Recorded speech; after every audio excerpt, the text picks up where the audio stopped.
예, 기도하시겠습니다. 믿음이 없이는 하나님을 기쁘시게 하지 못하나니 하나님께 나아가는 자는 반드시 그가 계신 것과 또한 그가 자기를 찾는 자들에게 상 주시심을 믿어야 할지니라.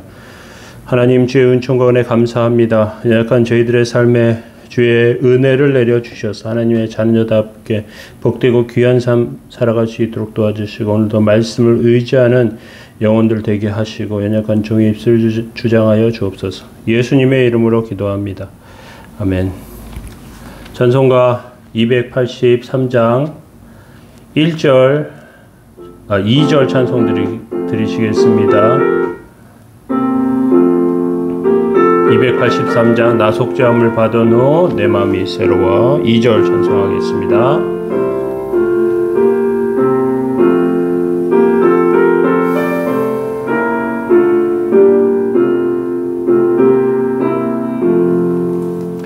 나 속죄함을 받은 후 내 마음이 새로워 주 뜻을 준행하면서 죄길을 버리되 나 속죄받은 후 주를 찬미하겠네. 나 속죄받은 후 주의 이름 찬미하겠네. 아멘. 시편 80편 8절에서 16절입니다. 주께서 한 포도나무를 애굽에서 가져다가 민족들을 쫓아내시고 그것을 심으셨나이다.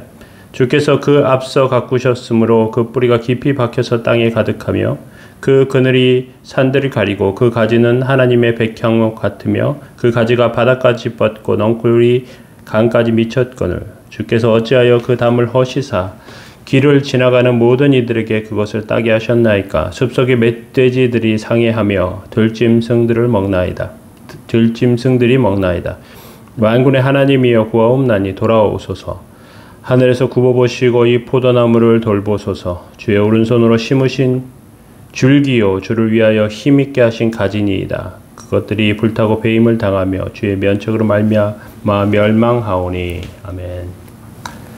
네, 오늘 시편 80편 두 번째 말씀입니다. 오늘은 포도나무의 오해로라는 제목으로 하나님 말씀을 나누도록 하겠습니다.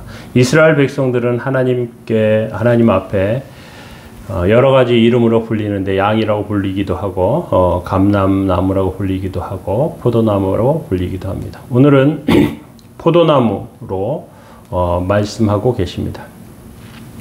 요즘 포도 중에 샤인 머스켓이라는 포도가 있습니다. 이 포도는 외국에서 개발된 포도인데 우리나라에서 재배를 성공해서 기르게 되었습니다. 그런데 이 포도를 이제 사람들이 기를 때 이 포도는 굉장히 고급 포도입니다. 당도가 높습니다. 그런데 어떤 분들은 이 포도나무를 심고 이제 자라게 할 때 영양분을 굉장히 많이 줘가지고 자라게 한다고 해요. 그런데 너무 영양분을 많이 받으면 이 포도가 당도가 떨어진다고 합니다. 줄기는 굵어지고 또 나무의 모양은 화려해지지만 당도가 떨어져서 상품으로서 가치가 떨어지는 그런 포도가 된다고 해요. 그래서 어떤 분이 그렇게 하지 말아라. 이 포도는 좀 포도를 기를 때 너무 많이 양분을 주지 말고 약간은 괴롭게 나무가 괴롭게 그렇게 만들어야 당도가 높은 포도를 만들어낸다고 하는 이야기를 들은 적이 있습니다. 이스라엘 백성들은 하나님께서 기르는 포도나무입니다. 그리고 그들에게 하나님께서는 복과 은혜를 주셨습니다. 그런데 그들이 애굽에서 불려서 가나안 땅에 들어갔습니다. 그곳에서 가나안 땅의 화려함을 쫓아서 하나님의 은혜를 잃어버리게 되었습니다. 이 이스라엘 백성들, 하나님께서 그들을 사랑하시고 아끼신 것을 잘 이해하지 못했습니다.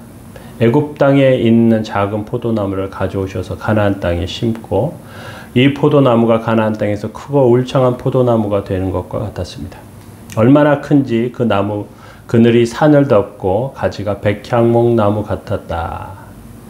그렇게 8절은 말하고 있습니다. 그리고 그 가지를 바다를 건널 정도로 굵고 덩쿨이 나일강과 유브라테 강까지 닿을 정도로 울창했습니다. 그런데 하나님께서 이 포도를 소중하게 다루시지 않았다는 겁니다. 울타리를 헐고 아무나 들어와서 포도를 따게 하셨다고 합니다. 시편 80편에 유명한 말씀이 나오는데 숲속에 멧돼지가 나와서 하나님의 포도원을 짓밟는다는 표현입니다. 이 표현은 마틴 루터가 종교개혁을 시작할 때 당시의 교황이 마틴 루터에 대해서 숲속의 돼지가 포도원을 짓밟는 것처럼 마틴 루터가 교회를 해치는 자라는 표현을 사용했습니다. 그런데 그것이 아닌 것을 우리는 후대에 알게 됩니다. 이 성경을 보면 8절에 이렇게 말하고 있습니다. 주께서 한 포도나무를 애굽에서 가져다가 민족들을 쫓아내시고 그것을 심으셨다고 말하고요. 앞서 가꾸셨으므로 뿌리가 땅에 박히고 땅에 가득했다. 산을 가리고 가지는 백향목 같았다. 또 가지가 바닥까지 뻗고 덩쿨이 강까지 미쳤다. 이렇게 말하고 있습니다. 뿌리도 깊게 내리고요. 가지도 굵어졌어요. 그리고 영양분을 많이 받았습니다. 그런데 이 포도가 좋은 열매를 맺지 않는 것이죠. 그래서 하나님께서 담장을 허시고 그것을 아무나 따게 만드셨다.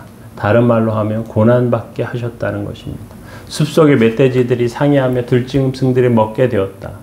그들이 고통 가운데 처하게 되었다는 것입니다. 그리고 시편은 이렇게 계속해서 말합니다. 16절에 그것이 불타고 배임을 당하며 주의 면책으로 말미암아 멸망하오니 하나님께서 그 큰 포도를 헐값에 따가게 하시고요. 멧돼지가 포도나무를 짓밟게 놓아두십니다. 왜 그렇게 하셨을까?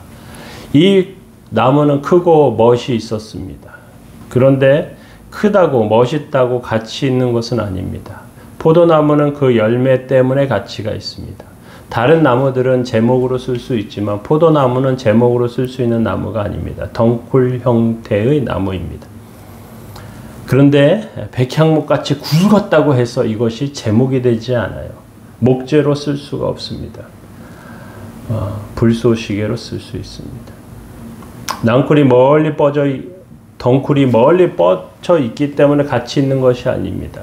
하나님께서는 오히려 이 포도나무가 작기를 바라셨어요.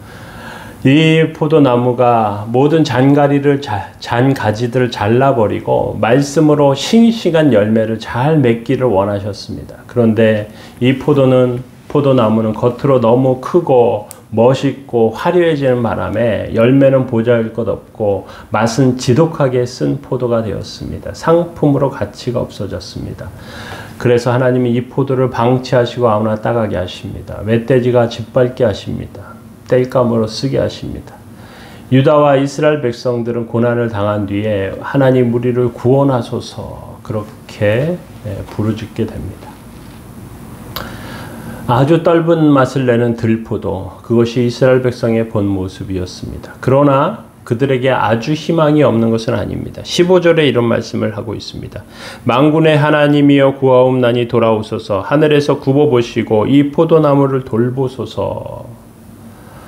하나님 말씀을 잘 듣지 않고 제멋대로 살았기 때문에 멋대로 딴 데로 가버렸기 때문에 실패했던 것입니다. 이 포도나무가 다시 살려면 두 가지를 해야 하는데요. 하나는 진액을 바꾸어야 합니다. 더러운 오물과 또 좋지 않은 물들을 빨아들이면 그 포도나무는 좋은 열매 맺지 못합니다. 맛을 잃어버려요. 다른 하나는 외모를 너무 키운 것을 고쳐야 합니다. 너무 화려한 것, 아름다운 맛을 잊게 되는 거죠. 마치 그 샤인 머스켓 포도가 영양분을 많이 받는다고 해서 화려하게 그것이 된다고 해서 좋은 포도를 내는 것이 아닌 것처럼 당도 높은 포도를 내는 것이 아닌 것처럼 하나님께서는 우리가 겉모습에 치중해서 내실 없는 그런 모습을 원하지 않습니다. 한국교회의 모습이 마치 멋진 포도나무 같아요. 심을 땐 작은 나무였는데 하나님의 복으로 커졌어요. 규모가 얼마나 커졌는지 10,000명 넘는 교회가 수두룩합니다. 그 중에서 교수나 사업가, 정부 고위직에 있는 사람도 많이 있습니다. 성도의 수준이 높아졌습니다. 어느 목사가 와도 그 목사의 영성과 심령을 보지 않고요, 학위를 가지고 또는 어떤 특별한 그런 이력을 가진 이러한 사람들을 좋아하게 만들었습니다. 한국교회는 베드로가 오면 무식해서 안 된다고 말했을 것입니다. 사도 바울이 오면 못생겨서 안 된다고 말했을 것입니다. 로이드 존스 목사님이 왔으면 너무 오래 설교하기 때문에 안 된다고 했을 것입니다. 스펄전 목사님이 왔으면 학벌이 없어서 안 된다고 했을 것입니다. 그러한 교회는 교만한 교회입니다. 이 포도는 썩은 포도나무입니다. 우리는 하나님 앞에 우리의 모습을 돌아보고 그리고 온전해져야 합니다. 심령에 심겨진 좋지 않은 진액을 바꾸고 하나님의 말씀이라고 하는, 또 회개하여 하나님 앞에 하나님께서 주시는 성령의 은혜라고 하는 그러한 진액으로 살아야 합니다. 또 겉모습이 아니라 겉모습의 화려함 가운데서 벗어나야 합니다. 우리는 주께서 주시는 은혜와 도우심 아래 서야 해요. 그래야 온전하고 아름다운 또 맛있는 열매를 만들어내는 포도가 될 수 있습니다. 주님께 붙어 있어야 이것이 가능하고요. 주님께서 주시는 그 진액을 통해서 세워질 수 있습니다. 성령께서 또 말씀으로 우리 삶 가운데 채우실 줄로 믿습니다. 오늘도 주의 은혜 가운데 세워지는 저와 여러분들 다 되시길 예수님의 이름으로 축원합니다. 기도하겠습니다. 하나님의 은혜와 사랑 감사합니다. 거룩하신 주님, 저희들의 영혼에 은혜 내려주시고 성령님을 통하여 주장하여 주시고 연약한 것 가운데 온전케 하여 주시고 주님을 바라보며 살게 하여 주옵소서. 이 시간에 연약한 저희들의 삶에 놀라운 하나님의 은총과 은혜로 세워지게 하시고 주의 뜻을 바라보게 하옵소서. 도우시기 원합니다. 예수님의 이름으로 기도합니다. 아멘. 우리 서로 위해서 함께 성도들을 위해서 기도하시는 시간 됐으면 좋겠습니다. 기도하시겠습니다.